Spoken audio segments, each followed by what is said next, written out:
চোখে দিয়া যদি একটা ফোঁটা পানি পড়ে গো, সাহাবায়ে কেরামরা কান্নার রোল ফালায়া দিবে, কান্নার রোল ফালায়া দিবে। আল্লাহর নবী যেদিন দুনিয়ার থেকে বিদায় হয়ে গেল, সাহাবায়ে কেরামরা কান্না শুরু করলো। হযরত ওমর তরবারিটা হাতে লইয়া মদিনার অলিতে গলিতে তরবারি নিয়ে লড়াই আর বলে, যে বলে আল্লাহর পয়গম্বর দুনিয়াতে নাই, একটারও মাথার মধ্যে কল্লা রাখবো না, বডির মধ্যে মাথা রাখবো না, কেউ বলতে পারবি না নবী নাই, নবী নাই। এইভাবে যখন উমর পাগলামি করা শুরু করছে, সাহাবায়ে কেরাম কান্না শুরু করে দিল। হযরত আবু বকর, হযরত আবু বকর, হযরত আবু বকর সেদিন একটা ভূমিকা রাখলেন। উমরের কাছে গিয়ে বলল, উমর রে, এ উমর পাগলামি করিস না, পাগলামি করিস না। আমার পয়গম্বর দুনিয়ার থেকে বিদায় হইয়া রফিকে আলার কাছে চলে গেছে। এই দুনিয়ার থেকে আল্লাহর কাছে যাওয়াটা তো নবীর জন্য সুসংবাদ। আবু বকর ছিল ছোটবেলার খেলার সাথী, আবু বকর ছিল হিজরতের সাথী। সুখে দুঃখে আবু বকর ছিল রে। আবু বকর নবীর সঙ্গে সুখেও ছিল, দুঃখেও ছিল। এত জলিলুল কদর একজন সাহাবী আবু বকর। রাসূল দুনিয়া থেকে বিদায় হওয়ার পরে 2টা বছর হযরত আবু বকর দেশ শাসন করল। 2 বছরের ভিতরে রাসূল বিদায় হওয়ার পরে কয়টা মিছিল আর মিটিং হয়েছে কোন কিতাবে দেখাইতে পারবেন? আবু বকর এইভাবে মিছিল করছে, কথা বন্যা করে নিয়ে। আপনারা তো সব জায়গা টিক টিক, ইগানো টিক, ইগানো টিক, বেটিক কোন জায়গা? আমি জানতে চাই, খলিফাতুল মুসলিমিন হযরত আবু বকর নবীর কলিজার টুকরা একজন সাহাবী ছিল। এত বড় জলিলুল কদর সাহাবী হইয়া বলো না, নবী বিদায় হওয়ার পরে কয়টা মিছিল আর মিটিং করছে? একটা মিছিল মিটিং পৃথিবীর জমিনে কেউ দেখাইতে পারবো? চার খলিফার জিন্দেগি আছে রে, ভালো করে পড়ে নিবেন। 4 খলিফার জিন্দেগির কোথাও একটা মিছিল নাই, মিটিং নাই। বরং আমরা পাইছি আবু বকর যেদিন রাসূল দুনিয়ার থেকে বিদায় হয়ে গেল, খলিফাতুল মুসলিমিন ওমর সাহাবায়ে কেরামদের অবস্থা যখন দেখলেন খুব খারাপ, ভয়ঙ্কর অবস্থা, সাহাবায়ে কেরাম নিজেরে ঠিক রাখতে পারে নাই। তখন হযরত আবু বকর নীরবতা চোখে দিয়া যদি একটা ফোঁটা পানি পড়ে গো, সাহাবায়ে কেরামরা কান্নার রোল ফালায়া দিবে, কান্নার রোল ফালায়া দিবে। আল্লাহর নবী যেদিন দুনিয়ার থেকে বিদায় হয়ে গেল, সাহাবায়ে কেরামরা কান্না শুরু করলো। হযরত ওমর তরবারিটা হাতে লইয়া মদিনার অলিতে গলিতে তরবারি নিয়ে লড়াই আর বলে, যে বলে আল্লাহর পয়গম্বর দুনিয়াতে নাই, একটারও মাথার মধ্যে কল্লা রাখবো না, বডির মধ্যে মাথা রাখবো না, কেউ বলতে পারবি না নবী নাই, নবী নাই। এইভাবে যখন উমর পাগলামি করা শুরু করছে, সাহাবায়ে কেরাম কান্না শুরু করে দিল। হযরত আবু বকর, হযরত আবু বকর, হযরত আবু বকর সেদিন একটা ভূমিকা রাখলেন। উমরের কাছে গিয়ে বলল, উমর রে, এ উমর পাগলামি করিস না, পাগলামি করিস না। আমার পয়গম্বর দুনিয়ার থেকে বিদায় হইয়া রফিকে আলার কাছে চলে গেছে। এই দুনিয়ার থেকে আল্লাহর কাছে যাওয়াটা তো নবীর জন্য সুসংবাদ। হযরত আবু বকর নেতৃত্ব দেওয়ার পরে সাহাবায়ে কেরাম যখন একটু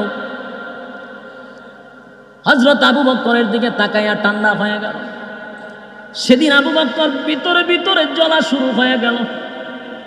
একটা পর্যায়ে আবু বকর বলতে লাগলো, নবী দুনিয়ার থেকে বিদায় হয়েছে, এই জন্য আমার ব্যথা লাগে না, কারণ আল্লাহর কাছে নবী চলে গেছে, তার বন্ধুর কাছে বন্ধু গেছে। কষ্ট লাগে গো,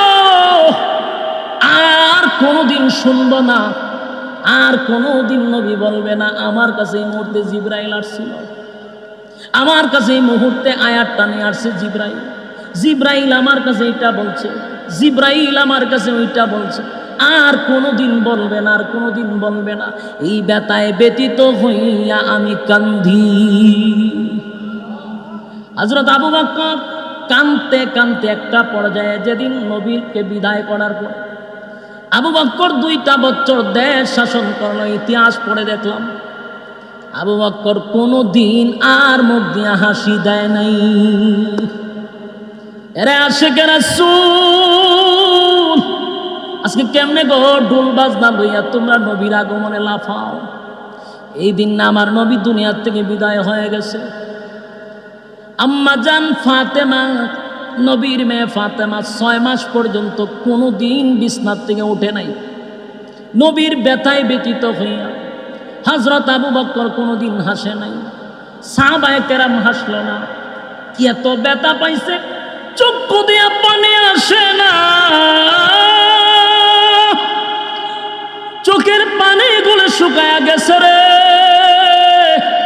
এত কান্না কানলো, এত কান্না কানলো। আর 1500 বছর পরে নবীর একই দিনে জন্ম, একই দিনে মৃত্যু। কেমনে গো তোমরা আনন্দ মিছিলের নামে ঢোল বাজনা লইয়া রাস্তায় নামো? আমার বুঝে ধরে না তোমরা কয় নাম্বার আশিকে রাসূল? আরে লাপালাপি লাপালাপি, বছরে একবার আসলেই তোমরা লাপালাপি করো, আমার কোনো সমস্যা নেই। তাহলে পাকিস্তান থেকে একটারে নিয়ে আসে, আইনা এটারে ফুল দিয়া গাড়ি সাজাইয়া এটারে জামাইয়ের হালত দইরা এরপর এটারে সিংহাসনে বসাইয়া এটারে লইয়া মিছিল দেয়। মিছিল দেবে যেটারে বসাই সত করে, উদ্দেশ্য কি? তার মিছিল কার লেগে করস?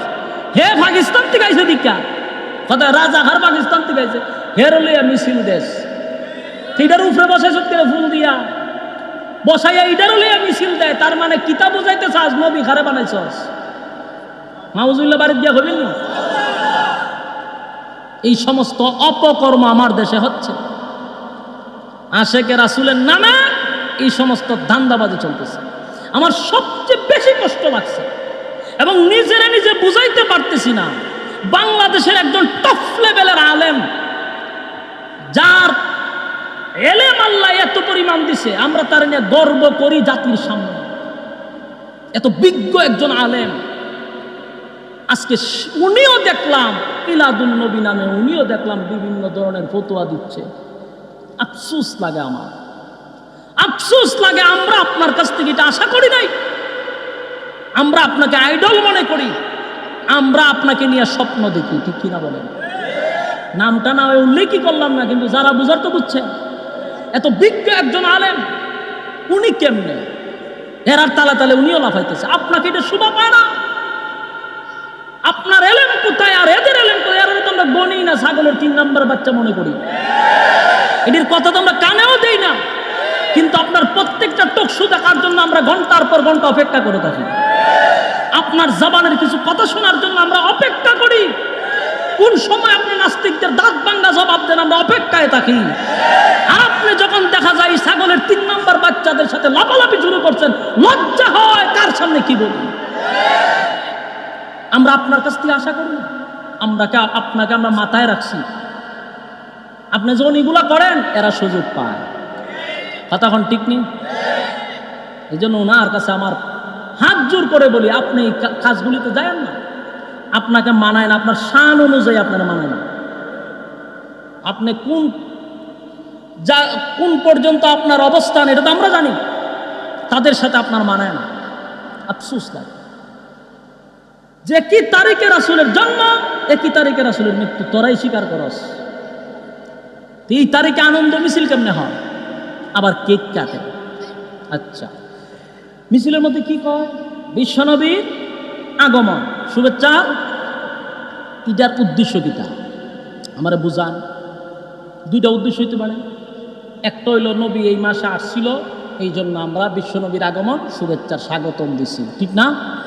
এটা যদি তোমাদের উদ্দেশ্য হয়, তাহলে আসলো কখন আর স্লোগান দিলা কখন? আমি আপনার মাহফিল আজকে আসছি, 6 মাস পরে যদি আপনারা এখন আশরাফির আগমন শুভেচ্ছা স্বাগত, আপনারা মাঝে সুস্থ হইব না অসুস্থ হইব? ওই মেয়ে কথা কই না দি, আমি আজকে মমি সিং বেশি বাস করতাম, হ্যাঁ ব্রাহ্মণবাড়িয়া বসে রাখেন, লক্ষণ আপনারা এত খারাপ। বলুন, আমি আজকে আসছি আপনারা এখানে, 6 মাস পরে যদি এখন আশরাফির আগমন শুভেচ্ছার স্বাগত, আপনারা সুস্থ করবেন অসুস্থ করবেন? পাগল ছাড়া কিছু করবেন না। 1500 বছর আগে রাসূল আইছে, ওহন তোরা কিতা শুভেচ্ছা দেয়? কথা হয় না? যদি কোন বলেন না, এই উদ্দেশ্য কইরা না, উদ্দেশ্য হলো আমরা মিছিলে রাসূল আসছে, এই উদ্দেশ্যে আমরা স্লোগান দিই। আচ্ছা, তোমরা মিছিল যে রাসূল আইছে এই উদ্দেশ্যে যদি মিছিল দিয়া থাকো, তাহলে আমার প্রশ্ন হলো ইডি পাইছো কই? তোমরা মিছিলে যে রাসূল আসে এই দলিল পাইছো কই? কোন কিতাব আছে? কোথায় আছে? কোথা পাইব? তাহলে মন গড়া কথা কন না, মন গড়া নি, মন গড়া কথা। আচ্ছা, তে তোমরা যে আসছে যে মাইন নিলাম তোমরা তর্কের কারণে, আসলে তোমরা দেখছো নি? হ্যাঁ, একজন মানুষকে সম্মান দিলে আসলে না মানুষ সম্মান দেয়, কথা কয় না? আসার পরে দেখলে সম্মান দেয়। তুই দেখলেও না, আসলো কি না এটাও জানোস না, তুই কারে স্লোগান দিতে যাস? সবগুলাই তো মন গড়া, সবগুলাই মন গড়া। এগুলা কইরা রাসূলের সম্মান বাড়ানো যায় না, রাসূলের সম্মান আরো কমে, ঠিক কিনা বলেন? আল্লাহ রাসূলকে সম্মান দিছেন, সৃষ্টির শ্রেষ্ঠ সম্মান। বলুন, সৃষ্টির শ্রেষ্ঠ সম্মান। তুমি খলিমুদ্দি আর সলিমুদ্দি দুল বাজনা দিয়া লাফাইয়া রাসূলের সম্মান বাড়াইছো না কমাইছ? সম্মান কমাইলিছো তুমি।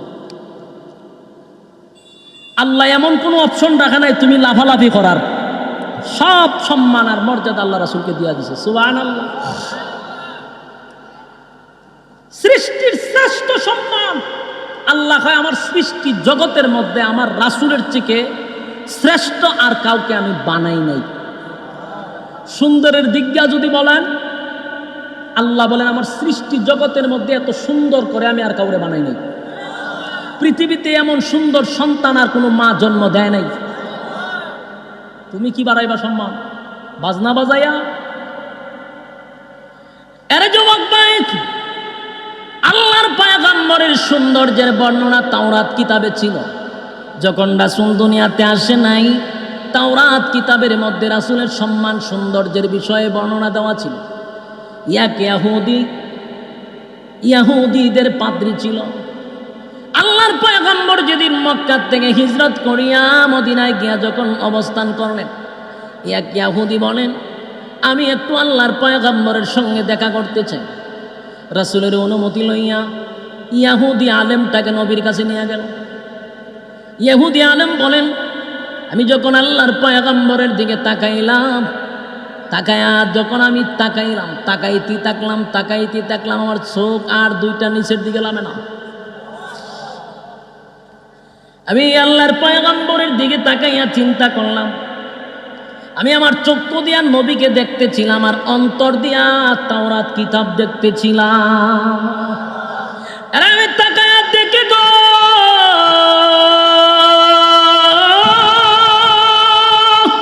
তাওরাত কিতাবের মধ্যে রাসূলের চোখ মোবারকটা যেমন কথা ছিল ঠিক এমনই লাগানো। রাসূলের চুল মোবারকের কথা তাওরাত কিতাবে ছিল, চুলগুলা কেমন হবে সবগুলা এখানে বাস্তবে পাওয়া গেল। রাসূলের চেহারা মোবারক কেমন হবে, রাসূলের দাঁত মোবারক কেমন হবে, রাসূলের চুল মোবারক কেমন হবে, রাসূলের বডিটা কেমন হবে, আমি গোটা তাওরাত কিতাব আমার অন্তরের চক্ষু দিয়া দেখতেছিলাম আর বাস্তব চক্ষু দিয়ে আমার নবীরে দেখতেছিলাম। একটা পর্যায়ে ইহুদির আলেম ডাক দিয়া বলেন আল্লাহ, আল্লাহর কসম করে বলি আমি সাক্ষ্য দিতেছি আপনি ছাড়া আল্লাহর কোনো পয়গম্বর নাই, আমি সাক্ষ্য দিছি আপনার মাবুদ ছাড়া আর কেউ নাই। জোরে জোরে কোন সুবহান। উনি ডাক দিয়া বলেন লা ইলাহা ইল্লাল্লাহু মুহাম্মাদুর রাসূলুল্লাহ। জোরে জোরে কোন সাল্লাল্লাহু আলাইহি ওয়াসাল্লাম। এই ইহুদি আলেম 300 মুরিদান লইয়া, তার কাছে 300 ইহুদি ছিল, সবাইকে লইয়া নবীর হাতে হাত মিলাইয়া কালেমা পড়ে ঈমান আনছে। জোরে কোন সুবহান। মিশরের নবী ইউসুফ পয়গম্বর, ওনার চেহারা আল্লাহ সুন্দর দিয়েছিল।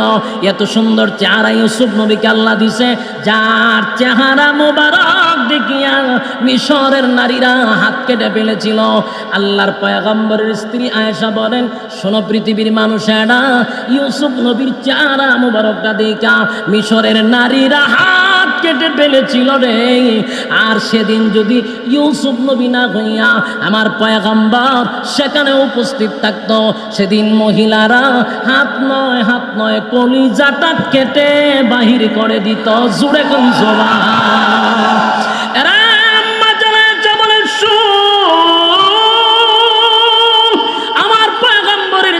কত সুন্দর জাননি, তোমাদের সূর্য ওঠে দিনের বেলায় আর আমার সূর্য ওঠে এশারের নামাজের পরে।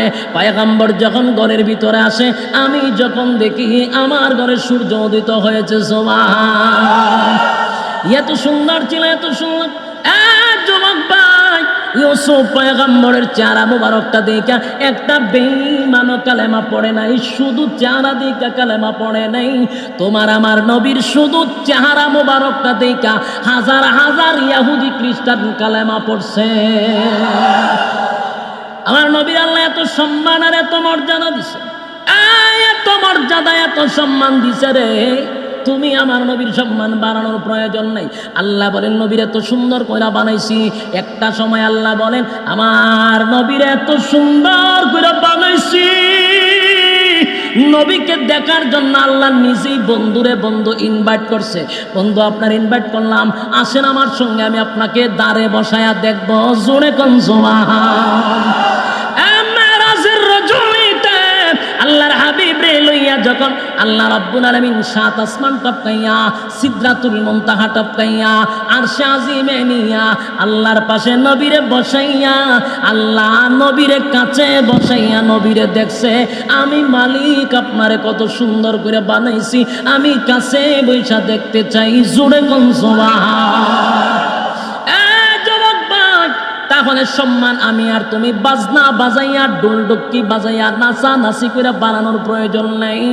আমার আল্লাহ আমার নবীরে সৃষ্টি জগতের মধ্যে শ্রেষ্ঠত্ব দান করছে গো।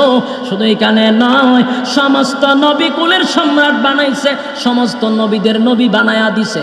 যখন বাইতুল মুকাদ্দাসে সমস্ত নবীগণকে সমস্ত রাসূলগণকে সবাইকে একত্রিত করিয়া আল্লাহর পয়গম্বরকে সামনের দিকে নিলেন।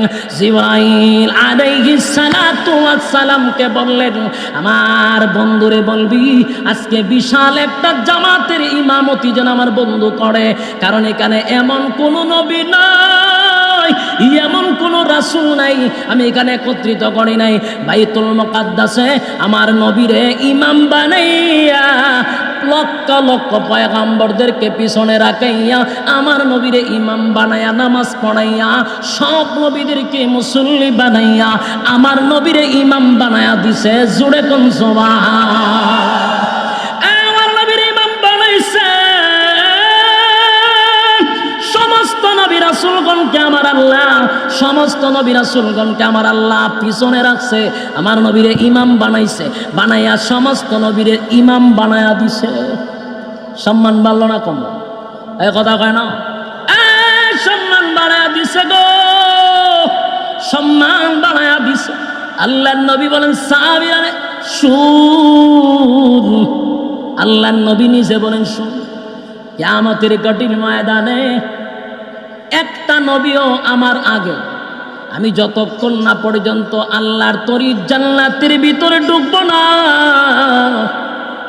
যতক্ষণ না পর্যন্ত আমি জান্নাতের ভিতরে ঢুকবো না, একজন নবীও জান্নাতের ভিতরে ঢুকতে পারবে না। আর যতক্ষণ না পর্যন্ত আমার কোন উম্মত আল্লাহর তুই জান্নাতে না ঢুকবে রে, ততক্ষণ পর্যন্ত কোন উম্মত জান্নাতের ভিতরে ঢুকতে পারবে না।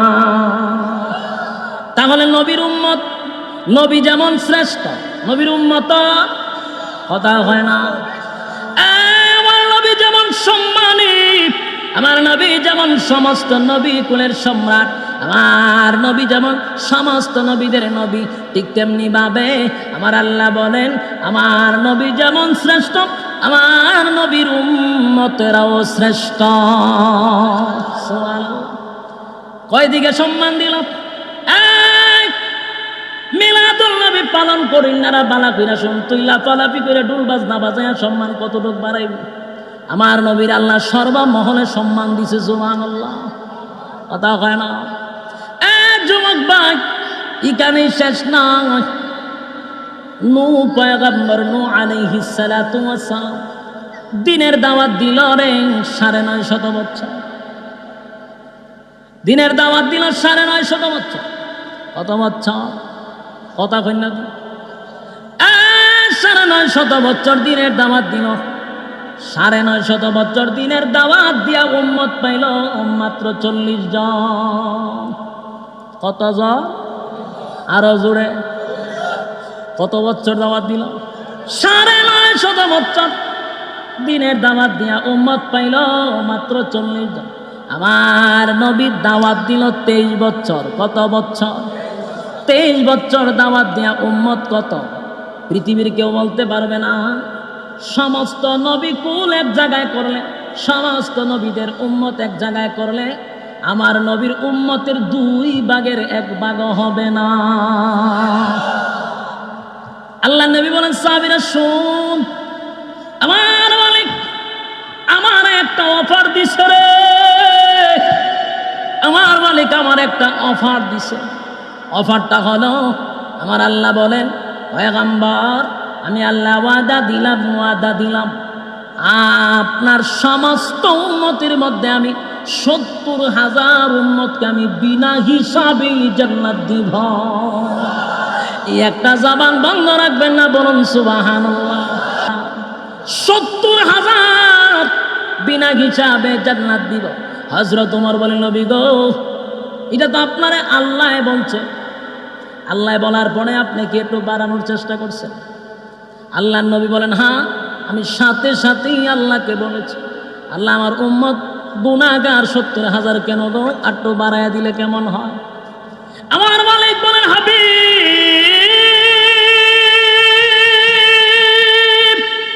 বন্ধুর কাছে বন্ধু যখন আবদার কইরা ফলাইছেন, বন্ধুর কাছে বন্ধু যখন দাবি কইরা ফলাইছেন, আমি আল্লাহ আপনারে খানিয়াতে দিব না গো নবী। ওয়াদা দিলাম আপনারে, ওয়াদা দিলাম প্রত্যেকটা 70-এর সাথে, প্রতিজনের সাথে, আপনার প্রতি 70-এর সাথে, প্রতিজনের সাথে আমি আরো 70 করে দিলাম। সর্বমোট হিসাব করলে দেখা যায় 400 কোটি জান্নাতি। সুবহানাল্লাহ, বাড়ি গিয়ে হবে একটা জবান বন্ধ রাখবেন, আল্লাহু আকবার। আরো জোরে বলেন আল্লাহু আকবার।